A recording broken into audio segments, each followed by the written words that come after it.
For decades, the USA dominated the world, but in 2026, that dominance is being seriously challenged. Now, question is that, is the USA really declining or just transforming? इस चीज को यहां पर understand करेंगे दोस्तों. After world war two USA की hegemony, dominance और बालादस्ती हमें देखने को मिली. इसमें कोई दो राय नहीं है, इसमें कोई डाउट नहीं है. इसको एग्जाम्पल के साथ डिस्कस करेंगे और देन हम यहां पर जो डेवलपमेंट्स हैं इनको डिस्कस करेंगे, जिनकी बेस के ऊपर कहा जा रहा है कि यूएसए की जो हेजेमनी है वो डिक्लाइन हो रही है यहां पर, या डिक्लाइन हो चुकी है, या डिक्लाइन हो सकती है. इसको डिस्कस करेंगे. सबसे पहले थोड़ी सी फाउंडेशन बिल्ड कर लें ताकि आपको पता हो कि बेसिकली यूएसए की हेजेमनी या डोमिनेंस कहां कहां पर रही है. तो फर्स्ट बात करते हैं यहां पर पॉलिटिक्स की. चाहे आपकी जियो पॉलिटिक्स है, चाहे आपकी वर्ल्ड पॉलिटिक्स है, चाहे आपकी ग्लोबल पॉलिटिक्स है, चाहे आपकी ग्लोबल जियो पॉलिटिक्स है, तो किसकी बालादस्ती रही है, किसकी हेजेमनी देखने को मिली? यहां पर यूएसए की देखने को मिली. बाकी कंट्रीज तो आपके बाद में रहे, चाहे चाइना, रशिया, यूरोपियन कंट्रीज, आप तो मिडिल पार्ट्स भी यहां पर इमर्ज हो रही हैं. उसके बाद बात करते हैं इकोनॉमी की. तो फर्स्ट इकोनॉमिक रैंकिंग किसकी नजर आ रही है? यहां पर यूएसए की. कितने पे स्टैंड कर रही है? $30 ट्रिलियन पर स्टैंड कर रही है. चाइना की बात करें तो कितने पे स्टैंड कर रहा है? यहां पर सेकंड लार्जेस्ट है, 19 पॉइंट समथिंग जो है ट्रिलियन डॉलर देखने को मिलती है चाइना की. अब बात कर लेते हैं मिलिट्री की. प्रीवियस बजट में अगर आप उठाकर देखें ना, तो जो यूएसए ने यहां पर डिफेंस सिस्टम के लिए जो फिक्स किया बजट कितना था? $800 to $900 बिलियन फिक्स किया. और अब ट्रंप एडमिनिस्ट्रेशन कितना फिक्स करने की बात कर रही है? यहां पर बजट 2027 के लिए $1.5 ट्रिलियन. आप ये अंदाजा लगाएं. अब बात करते हैं यहां पर ग्लोबल इंस्टीट्यूशंस की, मल्टीलैटरल सिस्टम की. आफ्टर वर्ल्ड वॉर टू ये जो आपके मल्टीलैटरल इंस्टीट्यूशंस है, ग्लोबल इंस्टीट्यूशंस है, इसकी फाउंडेशन किसने रखी? यहां पर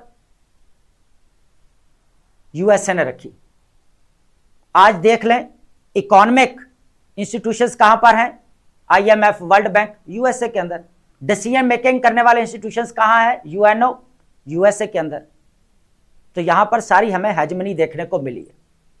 बट इन 2026 कुछ ऐसी डेवलपमेंट्स हमें देखने को मिल रही है जिसकी बेस के ऊपर यह कहा जा रहा है कि अमेरिका की जो हेजेमनी है वो यहां पर डिक्लाइन हो रही है, या डिक्लाइन हो चुकी है, या डिक्लाइन हो सकती है. इस चीज को यहां पर अंडरस्टैंड करने की कोशिश करते हैं. सबसे पहले हमारे पास पॉइंट क्या रहेगा? Dying old world order, multilateral system. अब इसको यहां पर अंडरस्टैंड करते हैं कि यूएसए की हेजेमनी किस तरह यहां पर रिड्यूस हो रही है. देखिए दोस्तों, यहां पर स्टेटमेंट्स के जरिए अंडरस्टैंड करने की कोशिश करते हैं.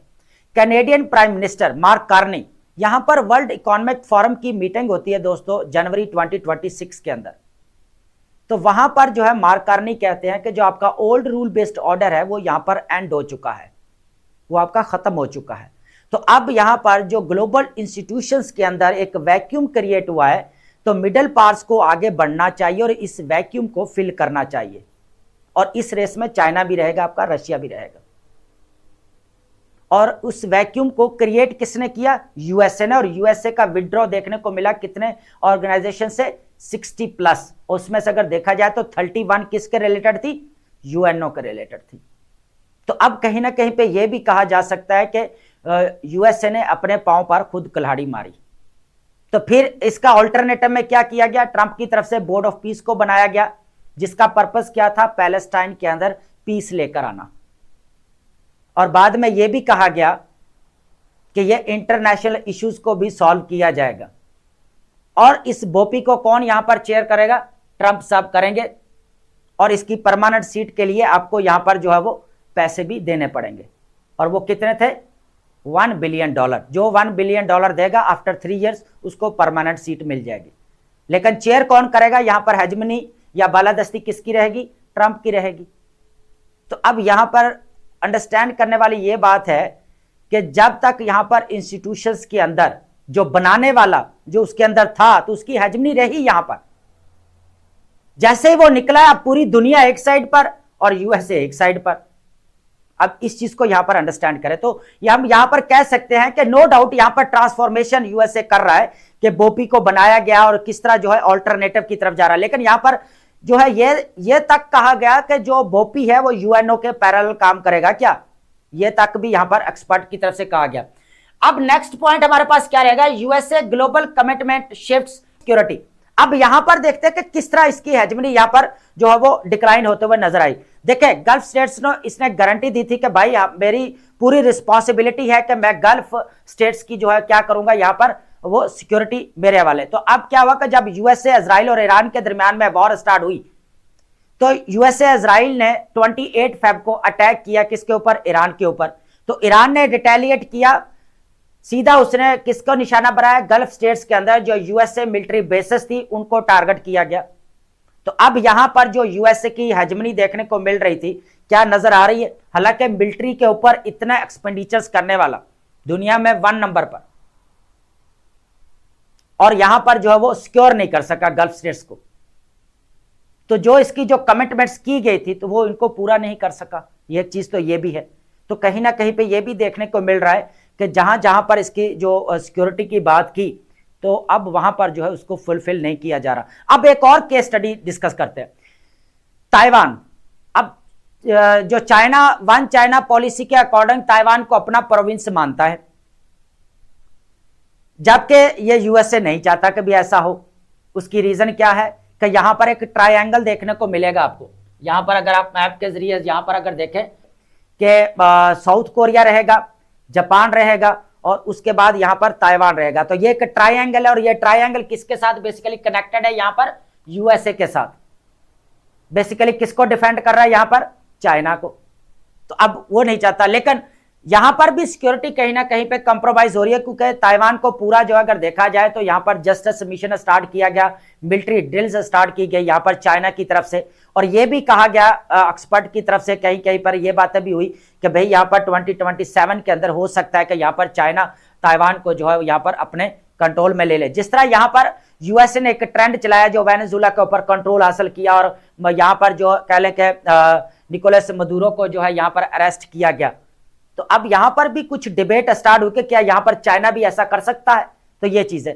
खैर हम बात कर रहे थे यहां पर कि जहां पर यूएसए ने की कमिटमेंट्स थी सिक्योरिटी की, तो वो भी यहां पर कॉम्प्रोमाइज होते हुए नजर आए। तो यहां पर भी जो कह ले के जो यूएसए की बात है ना वो यहां पर जो है देखने को नहीं मिल रही। तो अब क्या है कि erosion of alliance NATO and यूरोपीय यूनियन, अब इसको अंडरस्टैंड करते हैं, ये बहुत इंपॉर्टेंट है। देखें यहां पर ट्रंप की स्टेटमेंट्स आपने सुनी होगी, बीबीसी भी सुन रहे हैं आप, सीएनएन भी आप जो है वो देख रहे हैं। तो यहां पर ट्रंप ने क्या स्टेटमेंट दिया इसको अंडरस्टैंड कर देखें। ट्रंप ने कहा कि जहां भी नेटो का मिशन स्टार्ट किया गया तो कभी भी यूरोपियन कंट्रीज आगे नहीं बढ़े, कोई आगे बढ़े भी हैं तो वो आगे फर्दर नहीं गए, पीछे हो गए। मींस टोटली अगर देखा जाए तो यूरोपियन कंट्रीज का रोल यहां पर जो है वो निकाल दिया गया जहां जहां पर भी मिशन स्टार्ट हुआ। तो अब वार ऑन टेरर जो 20 इयर्स तक जो है अफगानिस्तान के अंदर लड़ी गई, तो अब यहां पर क्या कहा जा रहा है कि भाई यूरोपियन तो थे ही नहीं, वो तो सारे हमारे थे। तो यहां पर यूरोपियन कंट्रीज की तरफ से जो केयर स्टारमर है उन्होंने कहा कि हमारे जो है लोग यहां पर वार ऑन टेरर अफगानिस्तान के अंदर मारे गए हैं, 400 to 500 उन्होंने नाम लिया यहां पर। ये चीज है। उसके बाद यहां पर इनके अंदर जो इंटरनल हमें यहां पर जो थोड़ा कॉन्फ्लिक्ट देखने को मिला अलायंस के, तो वो है ग्रीनलैंड। और उसके बाद अगर देखा जाए तो ग्रीनलैंड से पहले जो है यूएसए की फॉरेन पॉलिसी जिस तरह रही है कि नेशनल सिक्योरिटी के लिए जो रीजनल एक्सपेंशन और रीजनल हेजमनी बहुत ज्यादा जरूरी है। तो उसकी वजह से फिर उसने क्या किया, यहां पर वेनेजुला के ऊपर कंट्रोल किया। फिर उसने कहा मुझे ग्रीनलैंड चाहिए, ग्रीनलैंड चाहिए, मैं ग्रीनलैंड को यहां पर परचेज करना चाहता हूं। लेकिन डेनमार्क ने कहा भाई ये तो ऑटोनोमस बॉडी है मेरी, तो मैं कैसे यहां पर कह दूं कि यहां पर जो है वो आप खरीद लो। तो वो यहां पर नहीं माने। तो फिर बाकी जो अलायंस थे यहां पर यूरोपियन कंट्रीज ने, उन्होंने कहा कि ये नेटो के आर्टिकल्स के अगेंस्ट है कि आप जो है यहां पर जो है वो कंट्रोल लेना चाह रहे हैं। लेकिन यूएसए की तरफ से यह कहा गया कि मेरे नेशनल सिक्योरिटी का मसला है, आर्किटेक्ट सर्कल के अंदर कंपटीशन चल रहा है, रशिया वहां पर देखने को मिल रहा है, तो इसलिए भाई मुझे ग्रीनलैंड चाहिए। और बाद में ट्रंप की तरफ से जो यहां पर यूरोप ने अपने आप को इनसिक्योर फील किया और इनके दरमियान में दरार पड़ी। हालांकि नेटो यहां पर फ्रेगमेंटेशन नहीं हुई, लेकिन इंटरनली इनके दरमियान में दरार देखने को मिली। अब क्या हुआ यहां पर कि जब यहां पर बात की गई कि आप ग्रीनलैंड हमें दे दें, अगर नहीं देंगे तो ट्रंप की तरफ से कहा गया कि भाई टैरिफ का सामना करना पड़ेगा यहां पर यूरोपियन कंट्रीज। कंट्रीज को। तो यहां पर फिर जो है ना यूरोपियन कंट्रीज ने अपने आप को इनसिक्योर फील किया। यहां पर फिर फ्रेडरिक मर्ज जो है जर्मनी के चांसलर, उनकी स्टेटमेंट्स भी देखने को मिली। केयर स्टारमर, इमैनुअल मैक्रोन, उसके बाद यहां पर मार्क कार्नी, इन्होंने कहा कि भाई अब हम अपना डिफेंस सिस्टम स्ट्रॉन्ग करेंगे, हमें स्ट्रेटेजिक ऑटोनॉमी चाहिए। और यह बात की थी यहां पर मार्क कार्नी ने भी, जो वर्ल्ड इकोनॉमिक फोरम के ऊपर जहां पर स्पीच देते थे, वहां पर कहा हमें भी स्ट्रेटेजिक ऑटोनॉमी चाहिए, क्योंकि जिस तरह यहां पर यूएसए अपने रीजनल हेजमनी जो है यहां पर जो है वो एक्सपैंड कर रहा है, तो हमें यहां पर जो है वो स्ट्रेटेजिक ऑटोनॉमी चाहिए। तो इसकी वजह से फिर क्या किया, यहां पर यूरोपियन कंट्रीज ने चाइना की तरफ रुख किया। फिर केयर स्टारमर ने भी विजिट किया, जर्मनी के फ्रेडरिक मर्ज ने भी विजिट किया, और उसके बाद Canadian prime minister mark Carney ने भी चाइना का विजिट किया।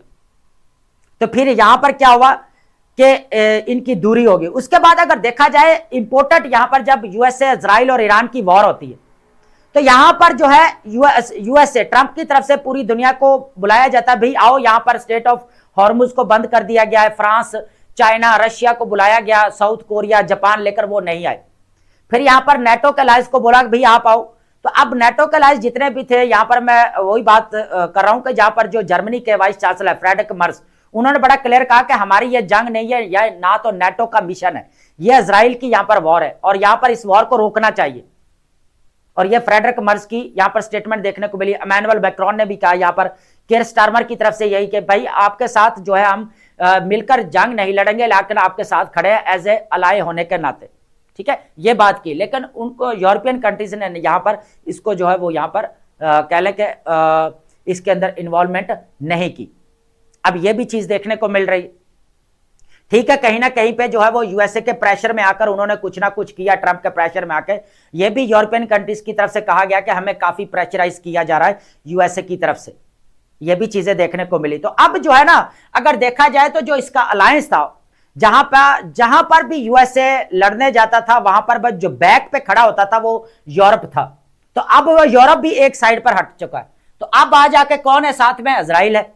तो अब यहां पर कहीं ना कहीं पे जो इसकी हेजमनी है वो भी कम होते हुए नजर आ रही है। लेकिन अभी भी जो नेटो का अलायंस है वो बना हुआ है, टूटा नहीं है, जस्ट इंटरनल थोड़ा कॉन्फ्लिक्ट या दरार देखने को मिल रही है यूरोपियन और यूएसए के कंट्री। हालांकि मार्क रूबियो ने कहा था यहां पर कि जो यूएसए वो कहां से जन्म लिया है, इसी यूरोप से लिया है, एक ही सिविलाइजेशन से जो है हम ताल्लुक रखते हैं।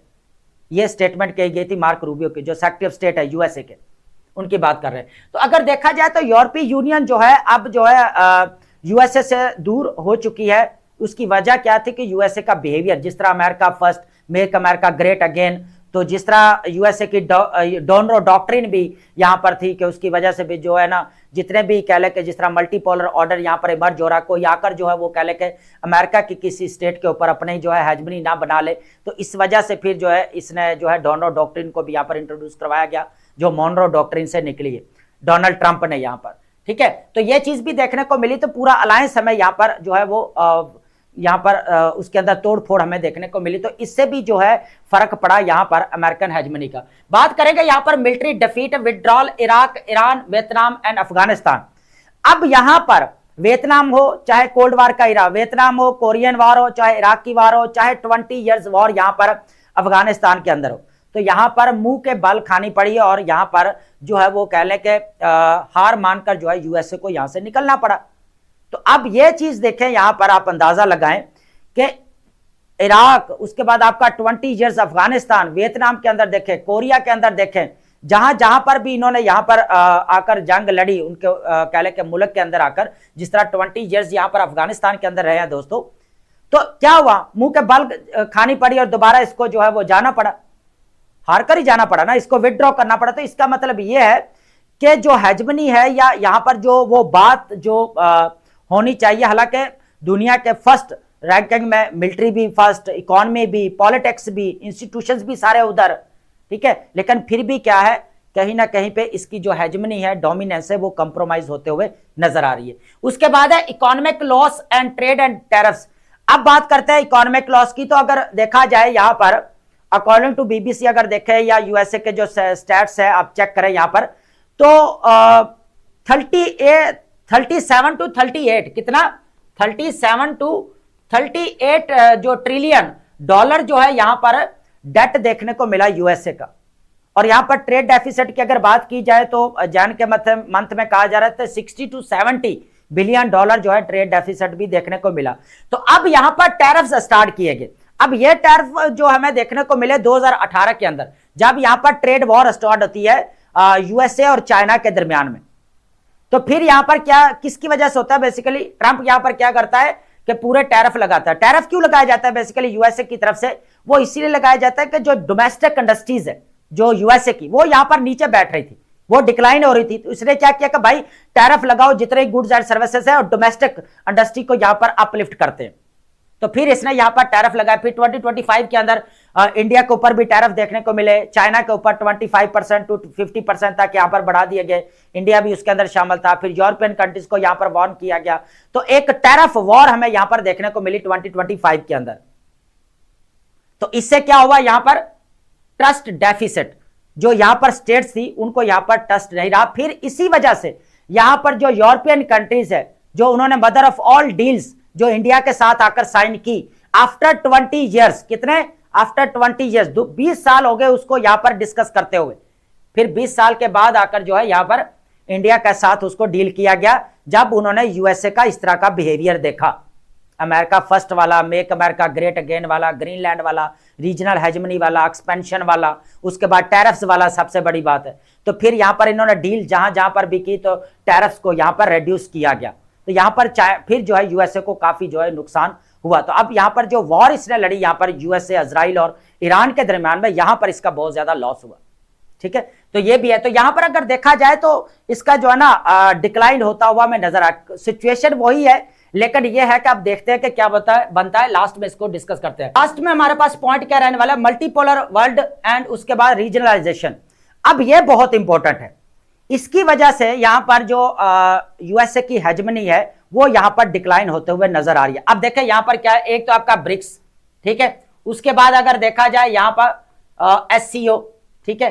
अब जो है ना यहां पर जो सबसे ज्यादा रीजनलाइजेशन, मल्टीपोलर सिस्टम और उसके बाद डीडोलाइजेशन की जो बात करता है ये ब्रिक्स के कंट्रीज, ब्राजील है, इंडिया, उसके बाद रशिया, चाइना, साउथ अफ्रीका, उसके बाद 5 मेंबर और भी बन गए, ईरान, यूएई वगैरह भी, तीसरा 10 मेंबर्स हो चुके हैं। लेकिन इन्होंने क्या किया, रीजनलाइजेशन को बढ़ाने की बात की गई कि, उसके बाद डीडोलाइजेशन की बात की इन्होंने, उसके बाद मल्टीलैटरल सिस्टम को स्ट्रेंथन करने की बात की, मल्टीपोलर सिस्टम को इन्होंने यहां पर स्ट्रेंथन करने की बात की। यहां पर अगर देखा जाए डायरेक्टली या इनडायरेक्टली अगर देखा जाए तो यूएसए मल्टीलैटरलिज्म को यहां पर सपोर्ट करता था जब तक उसकी यहां पर हेजमनी रही ग्लोबल या मल्टीलैटरल इंस्टीट्यूशंस के अंदर, ठीक है, मल्टीलैटरल सिस्टम जो भी हमें देखने को मिल रहा है यहां पर यूएनओ के अंदर। जब उसको पता चला कि अब यूएनओ के अंदर जो है मल्टीपोलर वर्ल्ड देखने को मिल रहा है, यहां पर स्टेट जितने भी स्टेट्स हैं उन्होंने अपनी आवाज उठाना शुरू कर दी है, तो कहीं ना कहीं पे उसको लगा कि अब जो यहां पर जो बात होनी चाहिए यूएसए की वो नजर नहीं आ रही, जिसकी वजह से फिर इसने बहुत सारी